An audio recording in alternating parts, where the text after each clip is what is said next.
Let us take you outside now. London has many beautiful parks and open spaces. And as the city grew and changed over the last 500 years, thousands of gardens across the capital have been lost. But you can see some of the past horticultural treasures at a new exhibition at the appropriately named Garden Museum in South London. Harry Lowe can tell us more. The Lost Gardens of London. Thousands of green spaces which have disappeared from the city are on show at the London Garden Museum. So you can see St Paul's Cathedral and St Bride's in Fleet Street. So it gives you a sense that although south of the river, it's still very much part of the metropolis.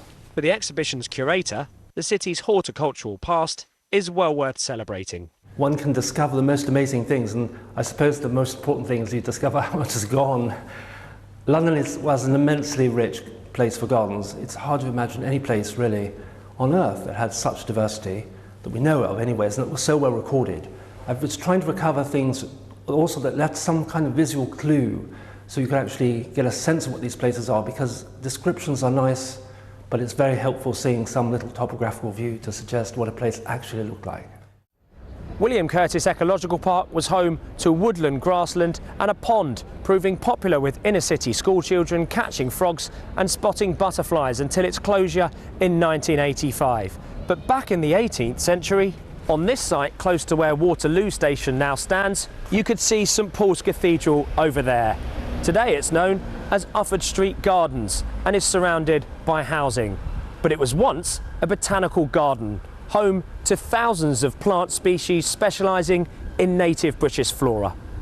This was called Summer Fashions for 1844, so we get a sense of what people were actually wearing. But you can see they're all pretty smart and displaying themselves like peacocks walking across these great terraces. They're as exotic as the animals inside these cages.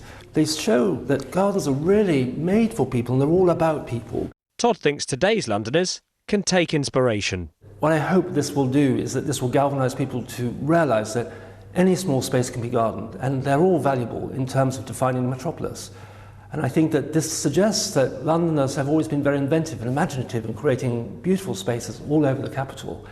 So whether it's a big country estate on the side of the river and the Thames in the 17th century, or a tiny little place just hidden away in the suburbs, I think all these places have a valuable place in London. So I'm optimistic that as long as we love gardens, there'll always be space for gardens in London.